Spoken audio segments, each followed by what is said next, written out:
Bonjour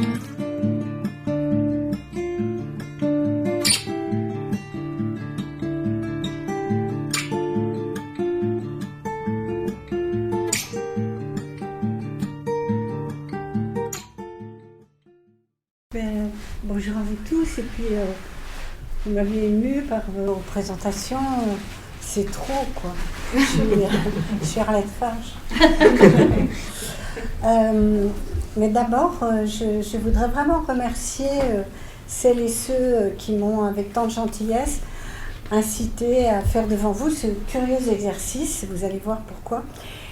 C'est-à-dire aidé par Sylvie, incité par Sylvie Goutte-Baron de la Maison des Écrivains, qui parlait tout à l'heure, et Catherine Breu-Delmas de la Bibliothèque de la Sorbonne, de choisir un livre dans le magnifique et impressionnant fond de la réserve, et dans le fond Victor Cousin, avec Eric qui est là, ici présent. Un livre enfoui, on m'avait dit, pas enfui, pas parti, enfoui. La preuve, il est numérisé ce soir. Un livre enfoui, non connu, qu'on ne consulte qu'à la réserve, pour lequel on ressent de suite un privilège, celui dans la réserve, de le tenir entre les mains. Elle est là, tout petit. C'est à Isabelle Diry, qui n'est pas là ce soir parce qu'elle ne pouvait pas, conservatrice du fonds, que je dois de m'avoir fait remarquer un tout petit livre Indus au milieu d'autres livres, alors que s'étalait devant moi, très attirante, l'innombrable correspondance galante du duc de Richelieu. Je n'ai pas choisi la correspondance galante, jetant mon dévolu sur ce petit livre insolite qui se révéla vraiment étonnant, complexe, de bout en bout. En voici le titre, qui va peut-être apparaître. Voilà. Alors, mémoire historique sur l'orbilianisme, si quelqu'un sait ce que c'est, tant mieux pour lui, sur l'orbilianisme et les correcteurs des jésuites, avec la relation d'un meurtre tout à fait singulier, commis depuis peu dans un des collèges de Paris, et quelques autres anecdotes. En somme, je le dis tout de suite, il s'agit d'un livre sur les châtiments corporels donnés aux enfants dans les collèges de jésuites. Pas d'auteur. Le livre est anonyme, une date, 1764, pas de permission royale ni de privilège, c'est donc un livre clandestin, sur cela il n'y a aucun doute. Évidemment, la date 1764, elle indique déjà tout le contexte social et cette période de crise intense dans le monde religieux, dans le monde parlementaire, dans le monde monarchique, car en effet, déjà, en 1762, la Compagnie de Jésus est bannie par le Parlement. Et puis, 2 ans après, Louis XV, qui traîne vraiment pour prendre son édit, va, le 26 novembre 1764, se résoudre à entériner le fameux édit d'expulsion des Jésuites.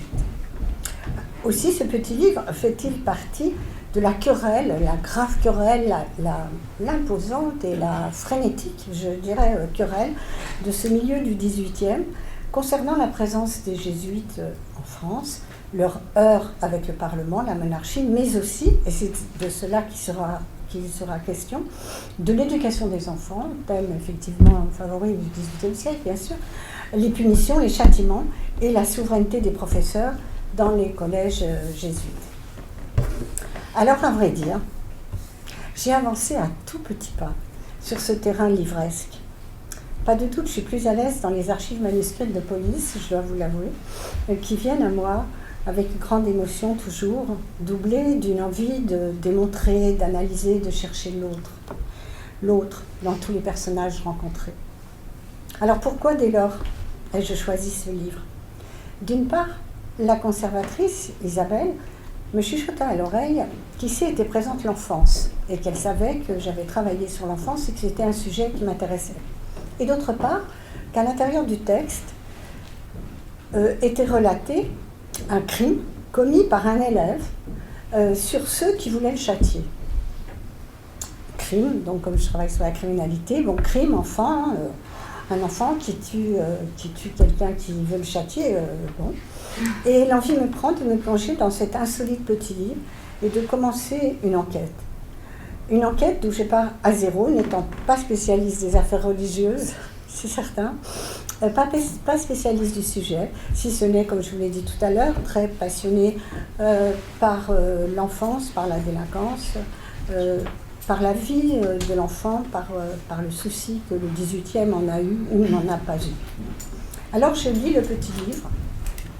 Il fait 135 pages, vous voyez, il est petit quoi.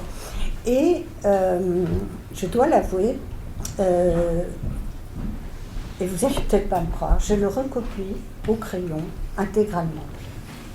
Je ne peux pas faire autrement. Tant tous les mots me parlent et m'emportent, tant le style, le ton, parfois l'ironie, puis l'indignation, ils sont étonnés. Impossible de prendre des notes. À mon avis, si je l'avais fait, j'aurais laissé passer toutes les significations multiples, subtiles, du contexte, des arguments, de la situation historique, de la vie des collèges et du sort des enfants. Mais alors, ce qui était curieux, c'est qu'à côté de moi, dans la réserve, alors bon, dans la réserve, il n'y a presque personne, on était 2 ce jour-là, enfin les jours où j'étais, dans la salle de réserve, il y avait un jeune étudiant plus raisonnable que moi qui photographiait debout chaque page d'un livre qu'il consultait avec un super appareil. Alors, il n'y avait pas de bruit, mais j'entendais clic, clic, clic, clic, clic. Alors, je le regarde fasciné, persuadée qu'il a raison. Je me dis, c'est pas possible, il a raison. Je devrais avoir un appareil photo. Clic, clic. Pourtant, j'ai repris mon crayon et me suis immergée avec mon cœur et ma respiration dans ce texte que je suis heureuse de vous présenter et d'essayer de mieux comprendre avec vous. Aussi, ceux qui n'aiment pas la numérisation, ils pourront venir me voir. Et c'est écrit au crayon, ils pourront lire les 135 pages au crayon. Alors, mémoire historique sur l'orbilianisme, je ne connaissais pas ce terme. J'apprends donc qu'il vient d'un nom d'un pédagogue de l'Antiquité. Alors, Orbilius, je vous assure, je ne connaissais rien de lui, Orbilius est né en 113 avant Jésus-Christ, ce qui n'est pas récent. Et ce pédagogue, c'est un grammairien qui est connu, dit-on, parce qu'il a eu un élève assez illustre qui était Horace lui-même. Et Horace, en effet, il fait allusion, il le décrit à un moment comme étant vraiment très savant, cet Orbilius, c'est un drôle de nom quand même, très savant, mais rétrograde, pointilleux et très violent. C'est ainsi qu'on appela l'orbilianisme, les châtiments odieux infligés aux élèves, petits et grands, même si, sous l'Antiquité, l'éducation ne se fit pas toujours sur ce critère. Mémoire historique sur l'orbilianisme et, ajoutons, les correcteurs des jésuites. J'apprends là aussi ce qu'est un correcteur. C'est celui qui est chargé par le régent, c'est-à-dire par le professeur, le professeur qui est jésuite, le jésuite qui enseigne.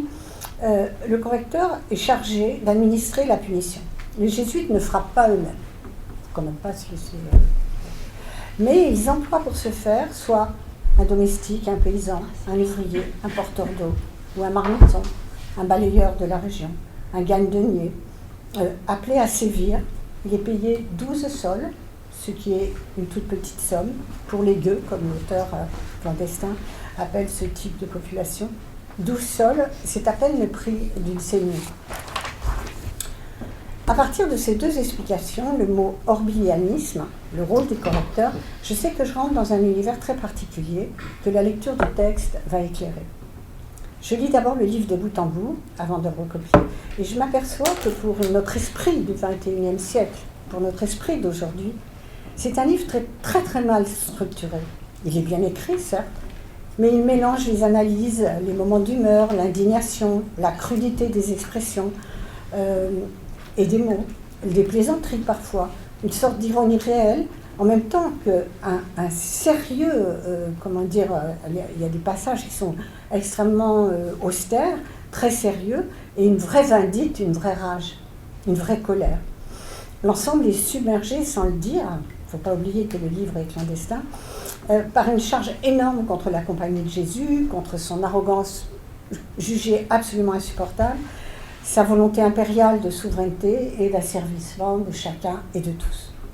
En même temps, dans ce petit livre très bizarre, de petits faits sont racontés, des récits singuliers, d'ailleurs ça se termine par et autres anecdotes, il y a et le crime et autres anecdotes, qui apportent des notes émouvantes au récit et très précises.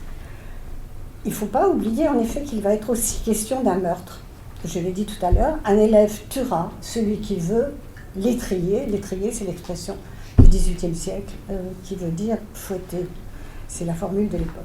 Autre chose remarquable, malgré une structure très bancale et un récit non linéaire, où se mêlent des arguments théologiques, philosophiques, moraux, badins et des descriptions cruelles, on s'aperçoit immédiatement qu'on peut se fier à la vérité des détails, des corrections données et des supplices infligés, et je vais vous dire pourquoi.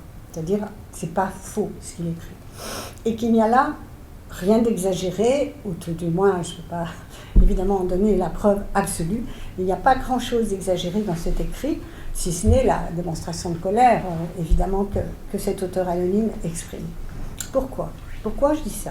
Dès la fin du premier paragraphe, l'auteur, dont je rappelle à chaque fois que je ne sais pas qui c'est, j'ai juste quelques indications que je vais vous donner, il dit « Je suis à même de déposer ici, après un laps de 27 ans, donc je calcule qu'il doit avoir 45 ans au moment où il écrit ça, de déposer ici, contre quelques jésuites, ma dénonciation est importante, les faits sont de notoriété publique et peuvent servir à connaître le génie de la société de Jésus. Connaître le génie de la société, c'est de l'humour, hein. Enfin c'est de la moquerie. Voici déjà ici le temps où l'ironie indignée se fait jour, et à la fin du livre, il va montrer qu'il dit l'exacte vérité, et on sait qu'il fut élève en fait à Rodez, qui est un des collèges les plus terribles pour sa cruauté. Les travaux de Marie-Madeleine Compère et de Dominique Julia, qui ont travaillé énormément sur tous ces établissements religieux, en donnent la preuve.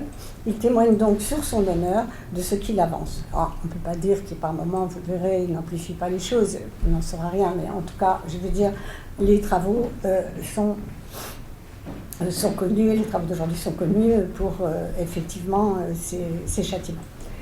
Alors, cet auteur, il s'excuse en même temps du ton badin, c'est lui qui le dit, qu'il s'est efforcé de prendre en écrivant que, et je le cite, la matière même qu'il traite, la matière l'a engagé presque à chaque page à prendre un ton badin. Cela ne m'a jamais empêché aucune contre-vérité.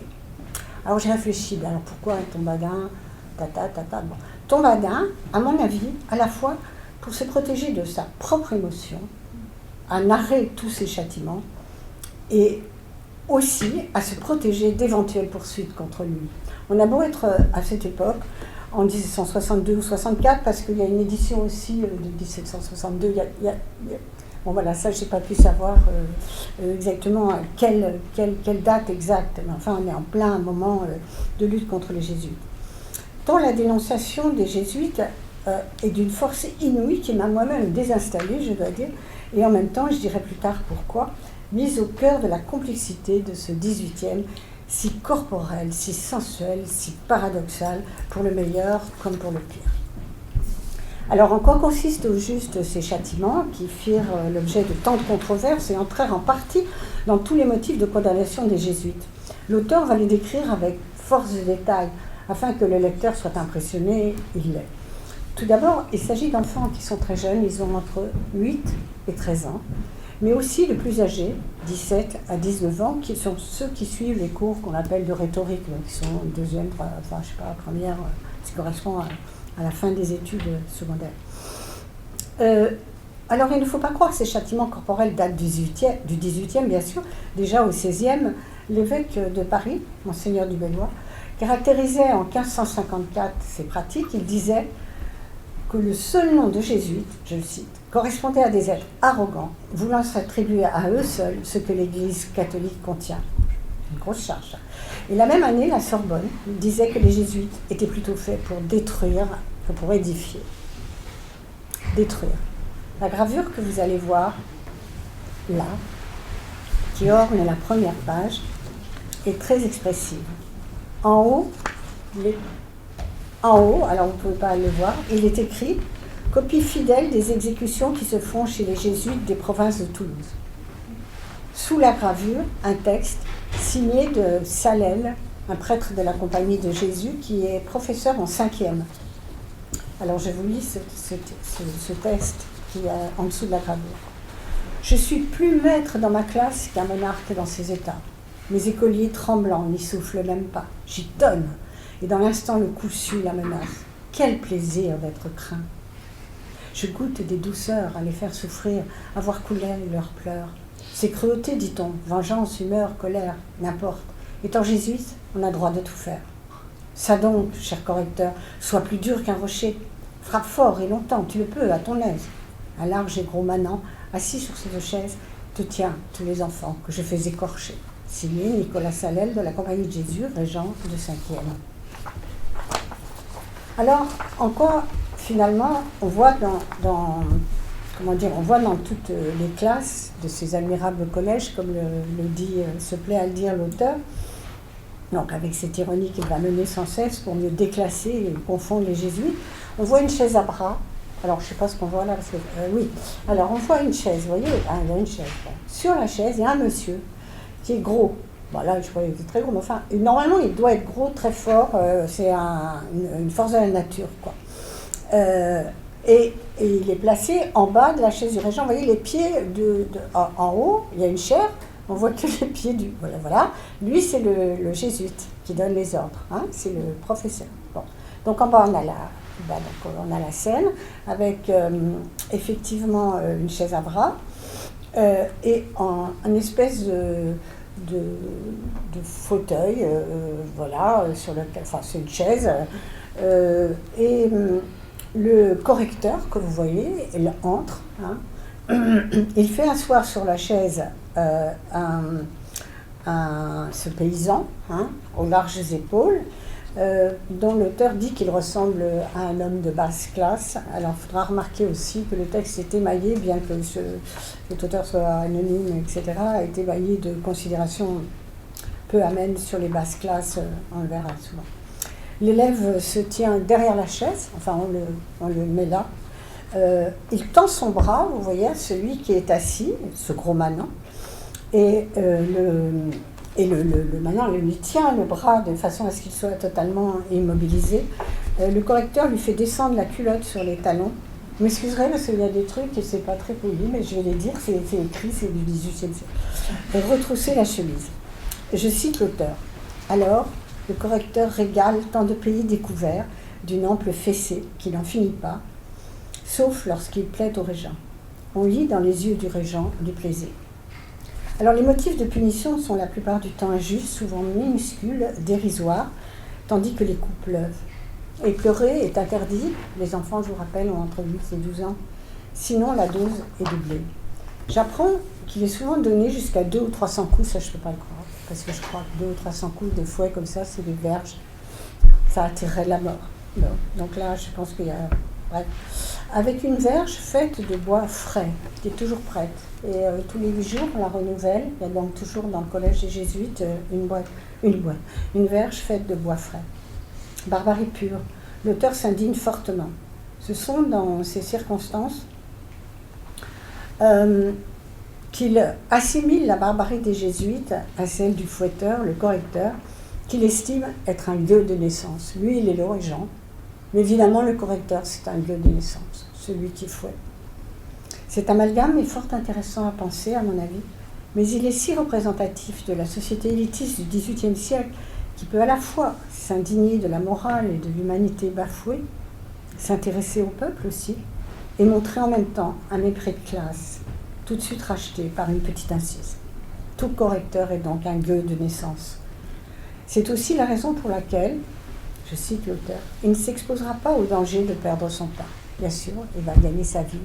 Et 12 sols pour un balayeur, c'est quelque chose. Au XVIIIe siècle, le scandale de ces punitions devient très vif. D'une part, tout le monde en a la preuve certaine, puisqu'on a les sources. Les écoliers tiennent des journaux, des coups portés et des noms de ceux qui les ont reçus. Ils ont d'ailleurs été publiés aussi par Dominique Julia et Marie-Madeleine Compère, qui ont fait un travail absolument remarquable sur tous les établissements religieux. Ces journaux ont été conservés, bien entendu, et beaucoup d'historiens de l'éducation, évidemment, s'en sont servis, ainsi que de personnes préoccupées, même jusqu'à aujourd'hui, de la pédagogie. Le siècle des Lumières, en effet, on le sait, là je vais dire des choses que vous savez tous, porte une très grande réflexion sur l'enfant, son éducation, sur ce qu'il va devenir et comment il va devenir un homme. Les philosophes, les encyclopédistes vont réfléchir et écrire abondamment sur cette question. Ils ne vont pas être d'accord, mais pour eux, le sujet est fondamental, même si les avis sur le problème divergent. Bien sûr, je cite d'abord Jean-Jacques Rousseau. Pour Jean-Jacques, l'intimité que je devrais avoir pour Jean-Jacques Rousseau. L'enfant doit être soustrait à l'apprentissage, c'est l'expérience qui doit le conduire vers l'homme qu'il sera plus tard. Et les punitions sont totalement inaptes à le faire devenir humain. Il y a une contradiction, punir, ça ne peut pas le faire devenir humain, ce qui implique bien entendu une présence constante de l'adulte auprès de lui pour le guider, pour lui parler constamment. Kant, vous le savez sans doute, s'éloigne fort de cette position.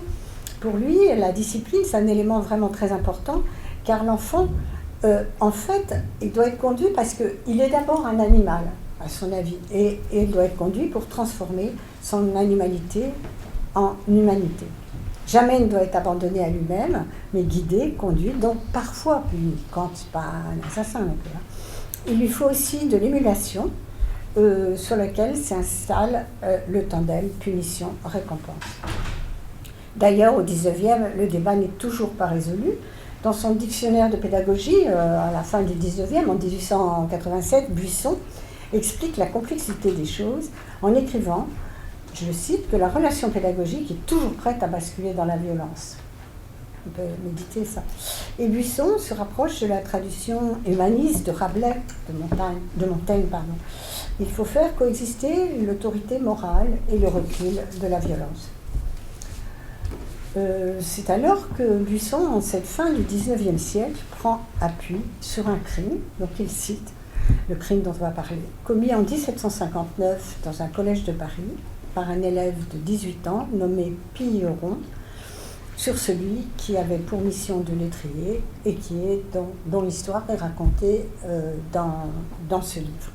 Nous voici donc dans le deuxième temps des mémoires historiques sur l'orbilianisme, celui où l'auteur s'empare de cette affaire contemporaine pour en faire un récit halluciné. L'affaire Pilleron, elle devient une très grosse affaire qui, sans aucun doute, influencera les avis d'expulsion des jésuites. Je dois dire que c'est une affaire que je ne connaissais pas et qui s'avère assez emblématique de l'ambiance sociale, politique et religieuse de l'époque. Pour la raconter, l'auteur va employer, bien que j'ai dit qu'il n'était pas très structuré, mais enfin bon, j'ai essayé de lui donner de l'ordre. Pour la raconter, l'auteur va employer 3 formes littéraires bien différentes. Un exposé des faits, un plaidoyer, deuxièmement un plaidoyer très passionnant et totalement avant-gardiste en faveur de la légitime défense, mot qui n'existe pas au XVIIIe siècle, ni concept, bien avant qu'il n'en soit là. Puis un troisième élément, enfin une troisième forme littéraire, la fiction, c'est-à-dire il va inventer un monologue qui pourrait avoir été tenu par un des jésuites les plus cruels de l'époque qui s'appelait Pradine, dont on parlera tout à l'heure. Alors l'exposé des faits, je vous le donne. Le 1er août 1759, c'est un écolier qui est pensionnaire du collège de Montaigu à Paris, qui tout d'un coup sort du collège sans permission pour quelques heures, je crois que c'est 2-3 heures, et ne va rentrer que l'après-midi. Son absence est très courte, mais l'acte est considéré comme immensément grave, et Pilleron est dénoncé au tribunal du principal de jésuites, parce qu'il y a un tribunal sur place, où son procès sera instruit et jugé. Le tribunal est très rapide, l'interrogatoire très court, évidemment pas d'avocat bien sûr, mais la sentence est tout de suite donnée. Pilleron aura son châtiment dès le lendemain matin, 2 août 1759. Il doit avoir à peu près 18 ans, donc normalement il n'aurait pas dû connaître ce genre de châtiment. Il avait déjà connu de terribles châtiments plus jeunes, ça fait longtemps qu'il est dans les collèges des jésuites. Et l'accusation l'a soupçonné de vouloir se venger. Vers 7 heures du matin, il est mené seul avec son juge et son bourreau. En fait, le bourreau, c'était le portier qu'il avait vu passer la veille qu'il avait dénoncé. Ainsi, l'auteur s'exclame, l'auteur anonyme, l'auteur des mémoires, mais la partie n'est pas égale, ils sont 2 contre 1. On ne fait aucun reproche, on ne lui parle pas à Pilleron, le silence est complet. Il commence sa punition. C'est alors qu'on s'aperçoit que Pilleron n'est pas en position de soumission, ce qui est très inhabituel, mais de défense, et qu'il a un couteau dans une main, faisant front contre ses 2 assaillants. Alors, je cite donc l'auteur. Ses yeux sont plus étincelants que ceux d'un chat en furie, sa bouche plus écumante que toute femme rousse quand, dans un accès de rage, elle harangue son mari. Je vous laisse apprécier. Femme rousse, bien le XVIIIe siècle. une femme rousse qui est amoureuse de roi, le méchant furieux, c'est pas grave. Alors, premier assaut, le juge et le bourreau sont blessés. Alors ça, c'est totalement inattendu, inadmissible, imprévu, incroyable. Le principal est hors de lui, et à toute allure, il part il sort, il va chercher un porteur d'eau dans le voisinage, puisqu'on est à Paris, et que c'est ce qu'on peut trouver le plus rapidement. Alors, c'est triste, il s'appelle Boucher, le porteur d'eau. Bon, il s'appelle Boucher, et il fut longtemps dans les troupes royales. Il est près d'une fontaine, il arrive complètement essoufflé, ses seaux dans les deux mains, il est complètement étonné de ce qui lui est demandé, et on lui promet 24 sols de récompense, c'est-à-dire le double de d'habitude. L'extraordinaire, c'est qu'il commence par refuser absolument cette tâche. C'est alors que le principal le met à la raison, invoquant le roi.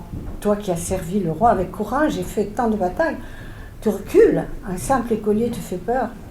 Évoquer à cet instant la personne du roi, c'est aller très loin. À cette époque, c'est aller vers le sacré, vers le divin, vers celui qui est le tout, avec un grand T. Et à l'époque même déchristianisée, qui peut négliger ces paroles? Elles montrent l'impact et l'arrogance des jésuites. Boucher ne réfléchit plus, il se jette sur Pyrrhon, mais c'est alors qu'il reçoit 3 coups de couteau de la part de Pyrrhon. Il meurt 3 heures après à l'Hôtel-Dieu et laisse une veuve dans la douleur. Selon la formule de l'auteur, Pyrrhon fut obligé de prendre des lettres de grâce et les fit entériner. Le Châtelet le condamna à payer à la veuve sans enfant 1200 livres. Alors là, il a fallu que je réfléchisse, parce que les lettres de grâce, c'est quelque chose de très compliqué, et s'il y avait le Châtelet, c'est qu'il y a donc eu un procès au Châtelet, que je n'ai pas retrouvé. Très compliqué, en plus, de connaître le mécanisme des lettres de change, donc en faisant des recherches. Ces lettres de change, elles sont accordées par le roi, elles sont expédiées par la grande chancellerie, mais elles ont toutes été perdues. Donc ça, elles ne sont absolument pas conservées aux archives nationales, à l'Arsenal, n'importe où. Mais il y a un auteur qui, en 2011, a écrit un livre qui s'appelle « La grâce du roi ». Cet auteur s'appelle Reynald Abad. Et en fait, il se fonde, lui, pour ça, sur les papiers de travail du procureur général du Parlement de Paris, qui étaient consultés pour les demandes de grâce. Mais les demandes de grâce, si vous voulez, on n'aura jamais la lecture de la lettre de grâce, et ça aurait été vraiment intéressant. Pourquoi on gracie Pyrrhon? Et quand même, ces indications, en fait, donnent quelques indices. Le Parlement de Paris, qui est très opposé aux jésuites, comme vous le savez, est partie prenante. De plus, j'ai retrouvé, alors ça, c'est de la chance, la trace d'un texte d'un avocat au Parlement de Paris, qui est très connu à l'époque, qui est maître Loiseau de Mauléon, qui a été un grand ami de Rousseau, comme vous voyez, qui publia, comme il le fit pour Calas, un plaidoyer pour Pyrrhon. Plaidoyer pour Pyrrhon, que lui, on peut trouver numérisé d'ailleurs, l'écolier au Collège des Jésuites. Vraisemblablement, donc, bon, évidemment, je n'ai pas eu l'acte du Châtelet, j'aurais tellement voulu avoir le procès, parce qu'il y a eu le procès au Châtelet. Le Châtelet a donc certainement eu lieu, il a eu lieu forcément puisqu'il est dit, il a dû être condamné à mort, voilà, c'est forcé, sans quoi il ne demande pas des lettres de grâce, mais il demande des lettres de grâce totalement extraordinaire, parce qu'il lui faut l'appui de personnes éminentes opposées aux jésuites. Il les aura, puisqu'il a cet avocat dont je viens de vous parler, Loiseau de Mauléon, et il doit payer pour la veuve. Mais pour cela, il lui a fallu mobiliser des soutiens, et dans le contexte, il n'en manqua pas. D'ailleurs, cette histoire est restée dans les annales des historiens de la pédagogie comme étant une espèce de combat vraiment, de combat judiciaire, combat politique, combat religieux sur ce crime. Alors, en deuxième temps, donc ça, je vous ai raconté les faits. La partie où il raconte les faits. Je regrette encore de ne pas avoir le procès au Châtelet avec les commissaires et tout, ça a été super. Bon. Alors, en deuxième partie, l'auteur des mémoires, c'est vraiment intéressant. Il s'essaie à montrer la non-culpabilité de l'élève. Donc, quand même, il l'a tué, si on est rationnel. En plaidant en avant-garde une sorte de légitime défense, mot qui n'existe pas et qu'il n'emploie pas, c'est moi qui le dis. Et c'est très intéressant de travailler sur les arguments. Alors, les premiers, je vous préviens, sont écrits en termes un peu crus et grossiers, je rappelle, c'est pas moi qui les ai écrits, comme pour mettre en évidence l'aspect non seulement odieux, mais vicieux du lieu du corps atteint, de la fesse, de l'atteinte au postérieur, du cul, est-il parfois écrit. beaucoup de fois, mais je dis... je cite, « Il n'y a pas de mal à tuer un homme à son corps défendant. Mais peut-il en être de même quand on le tue en son cul défendant ?» C'est un argument. Qu'a fait Pyrrhon? Il s'est évertué à défendre son derrière, son cul, et il a eu recours au seul moyen d'échapper. Alors là, c'est vrai que, bon, quand je disais c'est un récit hallucinant, c'est c'est spécial. Cette insistance sur cette partie corporelle, le cul, le derrière, à mon avis, est une marque de refus de l'intrusion d'un châtiment sur des organes considérés comme extrêmement intimes. Ainsi, dit l'auteur, le meurtre est permis dans ces cas-là. Il rappelle que pour les écoliers, il est possible de supporter un coup de bâton, un petit soufflet, une tape sur les mains, mais jamais, je le cite, cette grêle terriblement violente qui tombe sur la région clinatoire. Les jésuites revendiquent cette action et son lieu parce qu'ils regardent les fesses comme la condition la plus propre à transmettre à l'esprit tout le bien qu'on a envie de leur faire passer. C'est quand même fou. Le fouet à verge est une médecine spirituelle par le véhicule du derrière. Citation. Ce meurtre est permis aussi parce que cet écolier, dit-il, s'est battu pour l'honneur de son derrière. C'est une juste défense pour les... C'est une juste défense. Évidemment, la formule peut faire sourire. Mais pour emmener le lecteur plus loin, sûrement l'auteur, qui s'aide aussi de ce que le procureur a pu dire, ainsi que le plaidoyer de l'avocat Loiseau de Mauléon, qui est cet avocat du Parlement de Paris, a repris ces mêmes termes, de cul, déshonoré, etc. Et ici, les arguments deviennent très sérieux. Là, les passages terminent avec ces mots-là. L'agresseur était injuste, puisque l'écolier avait 18 ans à cet âge, on ne donne plus le fouet, et on s'en réfère à Pascal dans sa 14e lettre provinciale. Cet homicide est un péché philosophique, parce qu'il blesse l'humanité, mais ce n'est pas un péché théologique. Bon, les arguments sont assez spéciaux, parce que Dieu, auquel on ne pensait pas, n'est point offensé. Donc, si vous ne pensez pas à Dieu, ben, pourquoi vous l'offenseriez? Donc, il amène la légitime défense de façon très très particulière. Je comprends qu'il ait voulu rester dans la clandestinité, parce que je crois que théologiquement, c'est pas... L'argument est peu clair, mais l'on sait l'importance du péché pour les jésuites. C'est quelque chose d'extrêmement fort. C'est quelque chose qu'ils ont mis en exergue constamment, qui a été un de leurs principaux objectifs. Or ici, les jésuites ne peuvent dire qu'il s'agissait de Dieu, ce qui sous-entend bizarrement qu'on peut séparer Dieu et l'humanité. Alors, l'auteur dit aussi, on peut arguer qu'on peut éviter les coups et non tuer la personne. L'agresseur, au fond, aurait dû parler doucement, apaiser la scène, etc. Mais les jésuites sont des chiens, dit-il, ne pardonnent jamais, crient fort et ne s'apaisent jamais. Et puis, fuir, c'est se déshonorer. Et si Pyrrhon avait fui, il se serait déshonoré une deuxième fois. C'est même une infamie de fuir. D'ailleurs, les jésuites sont d'accord alors là, l'argument est très fort. Les jésuites sont d'accord avec cela pour les nobles. Alors pourquoi? Les nobles peuvent fuir si on va leur... Alors pourquoi pas pour Pyrrhon, fils d'un marchand de vin? Oui, c'est vrai. Ainsi, certains pourraient tuer, d'autres non. Pourquoi ceux qui tiennent le dernier rang n'auraient-ils pas ce même droit? Pourquoi refuser qu'un écolier agressé puisse le faire, puisqu'un prêtre assailli dans son église peut tuer? Et puis, le devoir est de défendre sa pudicité, dit l'auteur. Il s'appuie aussi sur des livres de l'époque. Alors, bon, je donne les noms, mais ça n'a pas d'importance. Des livres de l'époque qui écrits en français, notamment le petit catéchisme théologique du Père Paumet, en 1674, où il dit déjà, à la fin du XVIIe siècle, qu'il est permis de se défendre et qui attaque très fortement, lui aussi, le Père Paumet, les jésuites. Et dans un arrêt du Parlement, ce Paumet, comme Pascal, comme tant d'autres, vont être cités pour justement justifier ces crimes. Donc, finalement, l'auteur termine en fait par une diatribe. La Société de Jésus a de tout temps embrassé et enseigné la doctrine du sang. C'est extrêmement violent, bien sûr. Et la société n'a rien cédé malgré Pascal, malgré les pasteurs, les évêques, les tribunaux séculiers, les souverains. On le voit, si vous voulez, les arguments de légitime défense, qui sont matinés d'imprécations contre les jésuites, mais très très fort, mais aussi de références à des ouvrages savants, Pascal, Rabelais, Montaigne, opposés aux jésuites. C'est la colère qui ici est la plus puissante, plus que l'argumentation. Le tout est appuyé par cet arrêt du Parlement de Paris qui énumère tous les méfaits des soi-disant jésuites dans tous les lieux de France. En fait, quand on voit la carte de France et qu'on étudie ce qu'on dit, les études qui ont été faites sur les collèges des jésuites, c'est surtout l'Auvergne, je ne sais pas pourquoi, je ne sais pas vous dire pourquoi, Rodez, etc., le Puy-en-Velay, qui ont été le plus atteints par ces faits. Alors nous voici à présent à la fin du texte. Elle est étonnante, elle est pleine de surprises. L'auteur va employer la fiction. Alors, je vous explique. Il va citer un père jésuite qui a existé, bien sûr, le père Pradines, qui était professeur en 4e et qui était réputé pour faire fouetter une vingtaine d'élèves par semaine avec 80 coups.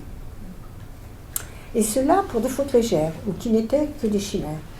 Alors l'auteur anonyme, il décide de se mettre dans la peau du père Pradines, de l'imaginer comme un être sincère, comme un homme ordinaire, comme un autre, à qui on demanderait de dire pourquoi il punissait si souvent les écoliers. Et donc l'auteur, il va inventer, c'est comme il aurait dit à Pradines, mais pourquoi vous avez fait ça? Et il invente la réponse du père Pradines, mais il précise tout de suite que le langage qu'il va lui faire tenir est envisagé sous deux rapports, un tout à fait historique, et qui expose les usages de sa classe sans aucune exagération, et qui va en donner les preuves, je ne donnerai pas, c'est toujours les mêmes. Et l'autre, donc il a deux registres, un donc c'est historique, ce que je fais dire à Pradines, et un autre qui concerne les motifs qui dictaient ses sentences, en somme, l'état d'âme du prêtre. Bon, sur l'état d'âme du prêtre, il est obligé de faire un peu de fiction quand même.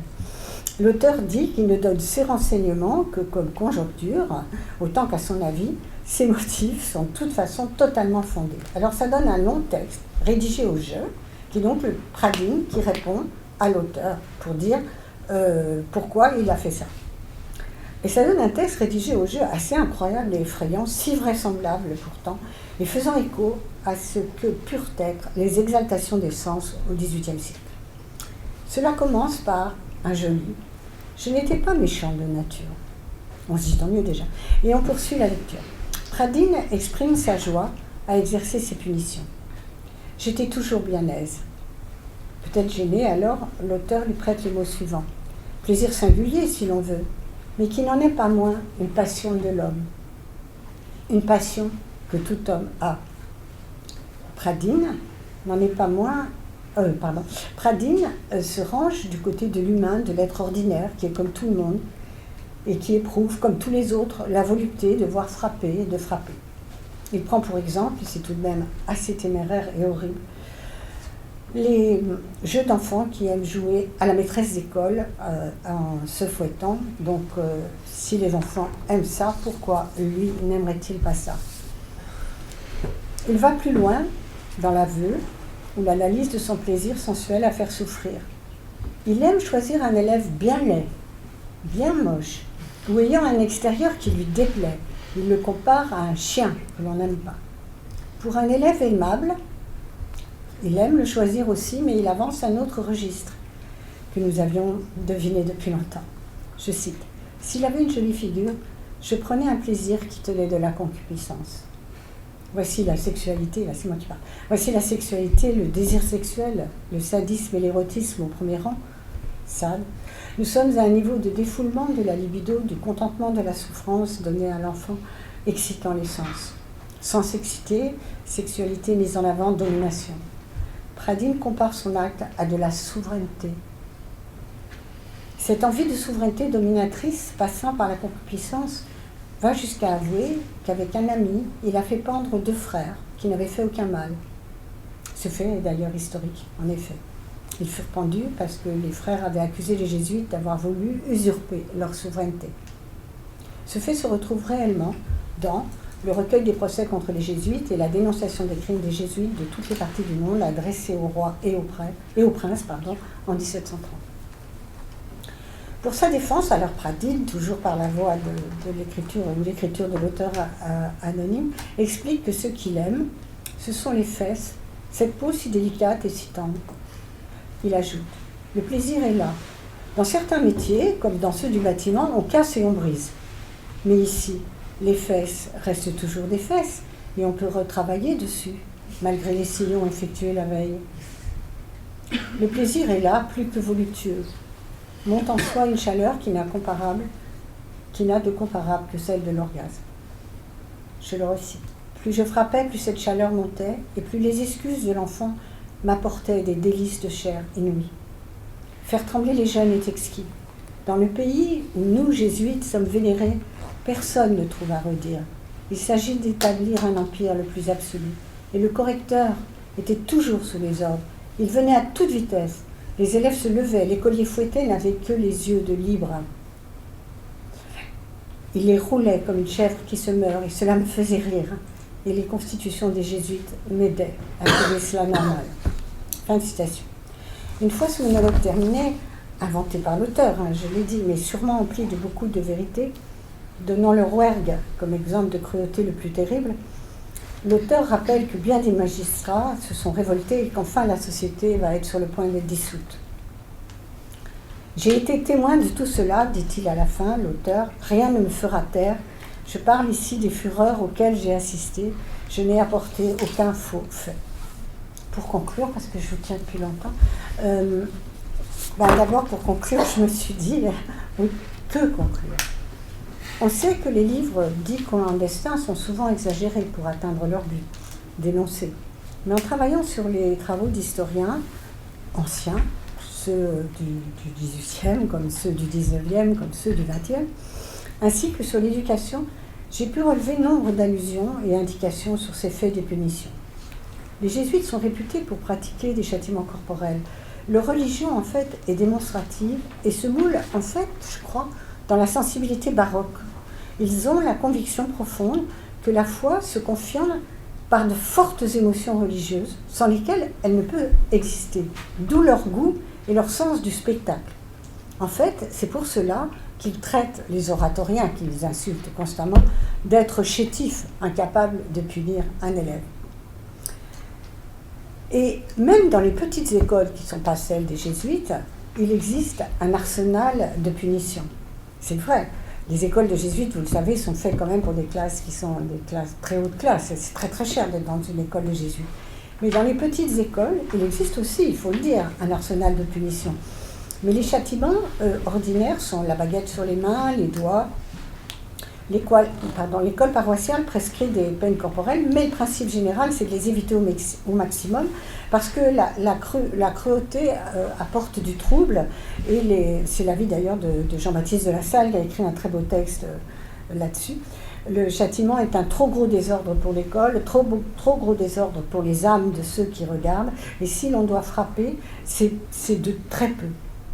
Le fouet sur le derrière est une arme ultime beaucoup trop extrême qui ne peut être employée que de façon tout à fait exceptionnelle pour ne blesser ni les enfants ni la pudeur.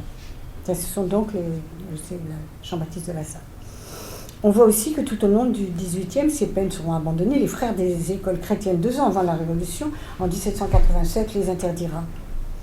Ainsi, les abus des jésuites semble-t-il bien prouvés, et les descriptions de l'auteur anonyme sur l'orbilianisme fondées. Une chose pourtant m'est venue à l'esprit. Le monologue qu'invente l'auteur et qui fait parler les états d'âme du père Pradines exprime un aspect finalement très spécifique de ce siècle libertin, voluptueux, amoureux du plaisir, dont Sade fut aussi le chantre, mêlant plaisir et cruauté dans une philosophie très élaborée. Michel Delon, professeur à l'université littéraire aujourd'hui, comme Elisabeth Bourguina dans son magnifique livre « Le persiflage », nous ont montré ces aspects clairs-obscurs de la vie des corps, de la charnitude, de la sensualité mêlée à la douleur et à l'humiliation que commet et conduit le XVIIIe avec ferveur, avec théorisation, avec politique aussi. Le libertinage est aussi un acte politique auprès du roi. Je n'ai pu m'empêcher de penser de plus que l'auteur anonyme, qui avait inventé ce monologue aux accents véridiques, ne pouvait, sans quoi il n'aurait pas écrit comme ça, ne pouvait être insensible lui-même à cette volupté qu'il écrivait, qu'il dénonçait, et que sous sa plume, dans sa plume, existait peut-être aussi une certaine jouissance, un tremblement d'excitation, d'écrire sur l'infâme jouissance des jésuites et des correcteurs, comme une mise en abîme au milieu d'un sincère réquisitoire et d'une colère énorme, sans doute frôlé lui-même par la concupiscence dénoncée. J'en suis pas sûre. Je vous donne cela comme simple hypothèse. En tout cas, l'orbianisme fut loin d'être oublié. Et je vais terminer par ces vers d'Arthur Rimbaud, peu connus. À 14 ans, à Charleville, Arthur Rimbaud écrit le 6 novembre 1868, alors qu'il termine son premier essai de poésie, pour une composition scolaire. Il écrit en latin, où il imagine qu'Horace, lui aussi jeune étudiant, donc j'ai dit, Horace était l'étudiant d'Orbilius, profite de la maladie de son instituteur pour faire une promenade. C'est le premier recueil d'Arthur Rimbaud qui s'appelle, alors c'est écrit en latin, hein, je le précise, Vers, V-E-R-A-T. C'était le printemps, et une maladie retenait Orbilius immobile à Rome. Les traits cruels de mon maître se turent. Le bruit des coups n'atteignait plus mes oreilles, et la férue ne torturait plus mes membres d'une douleur continue. Je gagnais les compagnes riantes et abandonnais tout souvenir. De douces joies ranimèrent mon esprit épuisé. Mon cœur se plaisait à regarder les vastes champs, à observer les joyeux miracles de la terre au printemps. Enfant que j'étais, je recevais les plus grands sentiments dans mon cœur, délivrés des sinistres paroles de mon maître. Je vous remercie beaucoup.